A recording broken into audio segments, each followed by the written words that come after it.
Luis Manzano lumabas na at rumisbak na sa mga kasong isinampa sa kanya ng mga investors ng Flex Fuel.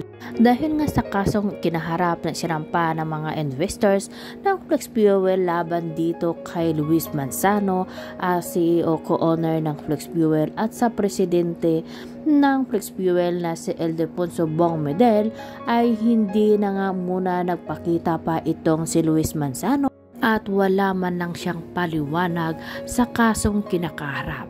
Kaya naman ito nang sa kanyang latest vlog ay nagulat yung lahat dahil nga lumabas na nga itong si Luis Manzano sa kauna-unahang pagkakataon dahil nga sa second wedding anniversary nila ng kasawang si GC Mendiola.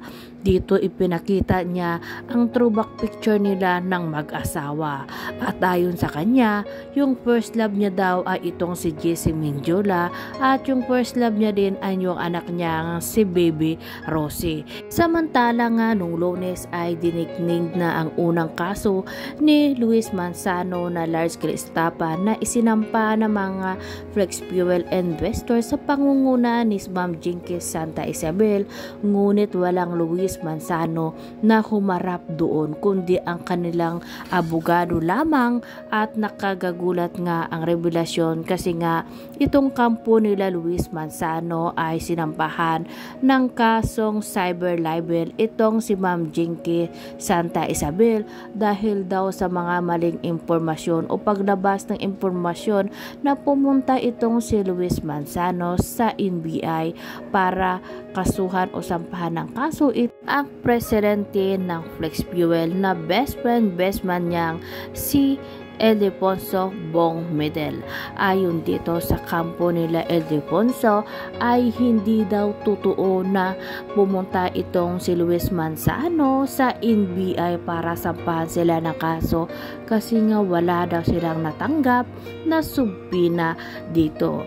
At dagdag pa sa kampo ni Luis Manzano at ni Bong Medel ay hindi daw nila ipinaalam sa publiko na umalis na nga itong si Luis Manzano sa kumpanya ng Flex Fuel dahil daw yun daw ang kahilingan ni Luis Manzano na huwag ipaalam sa publiko. Kasi nga gusto daw ni Luis Manzano nang magbigyan o maglaan ng time para sa kanyang asawa at pamilya. Yun daw ang rason kung bakit hindi nila pinaalam na umalis na itong si Luis Manzano sa kanilang korporasyon. At ayon sa kanila ay wala daw sangkot o hindi daw sangkot itong si Luis Manzano kung ano man yung kaso na kinakaharap ng Flex Fuel dito sa mga investors. Dagdag pa nila, bakit daw magbigay ng settlement o maghingi ng settlement ang mga investors kung naniniwala sila na na-scam sila. Pero paliwanag nga ng mga investors sa pangunguna ni Ma'am Jinky Santa Isabel tuloy ang laban hanggang sa makuha nilang muli ang kanilang pera na ininvest dito sa Flex Fuel. Lahat sila ay namaasam na lumaki yung kanilang ay ininvest dito sa Flex Fuel, pero yun nga ang nangyari ay sa isang iglap lang yung pinaghirapan nila yung pera na napakatagal na panahon ay nawala na lang na parang bula. At hindi lang yun, marami pa sa mga OFW ang mga nag-invest dito. Hindi alam naman natin na napakahirap ang buhay bilang isang OFW, kaya naman karapatan nila na makuha kung anong meron sila. Gaya nga ng sabi ni Ma'am Jinky Isabel, kahit na maibalik lang ni Luis Manzano ang puhunan nila ay okay na sa kanila kahit wala na yung interest. Kaya karapatan nila na sampahan ng kasong large-scale estafa itong si Luis Manzano kasi nga ayon sa mga investors nang dahil kay Luis Manzano naniniwala sila at nagtiwala sila na hindi mawawala o ma-scam yung pera na ininvest nila. pero yun nga ay hindi nila akalain na nangyari na ang kanilang kinakatakutan.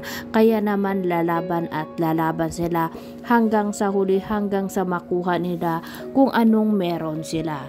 Kaya naman sana ay ibalik na ng Flex Fuel ang kanilang ininvest na pera, kasi nga nakakaawa naman yung mga tao na umaasa na babalik yung pera na pinaghirapan nila. Ayon nga dito sa ibang mga investors, ininvest na nila lahat yung pera na inipon nila ng napakahabang panahon, kasi naniniwala sila at nagtitiwala sa kay Luis Manzano, kasi syempre artista, may pangalan at may paninindigan, at hindi sila naniniwala na mapunta lang sa wala yung pera na pinaghirapan nila.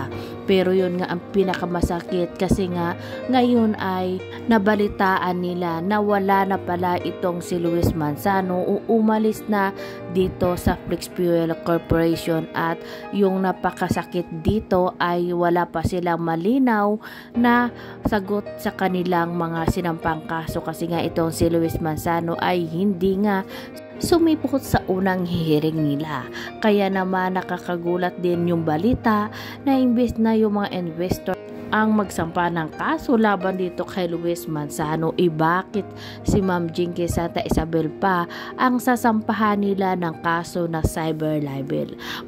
Balik naman sa kanila ni Ma'am Jinky Santa Isabel ay hindi siya natatakot sa anumang kaso na isasampa sa kanya ng presidente ng Flex Fuel na si Ildefonso Bong Medel, kasi nga ayon sa kanya ay may mga ebidensya din siya na at nagpapatibay kung sino ang may kasalanan. Ayon at dagdag pa ni Ma'am Jinky Santa Isabel, lalaban siya at lalabanan niya ang kasong kinakaharap niya ngayon, at pinagtawanan niya pa itong kasong isinampa sa kanya ng Flex Fuel presidente na si Ildefonso Bong Medel, kung saan nga sinampahan si Ma'am Jinky Santa Isabel ng kasong cyber libel dito sa NBI. Kaya kakaabangan na lang natin kung ano nga ba ang maaari pang mangyari sa susunod na mga hearing ng kaso na sinampa nila laban dito kay Luis Manzano. Kasi nga dalawang pagkakataon na ang binigay sa kanya, pero hindi pa rin humarap itong si Luis Manzano sa mga taga-NBI. Dalawang beses na rin siyang pinadalahan ng subpina, pero walang Luis Manzano na humarap sa NBI. Kaya hintayin na lang natin kung ano ang magiging resulta sa kasong sinasampa nila ngayon at kinakaharap ni Luis Manzano.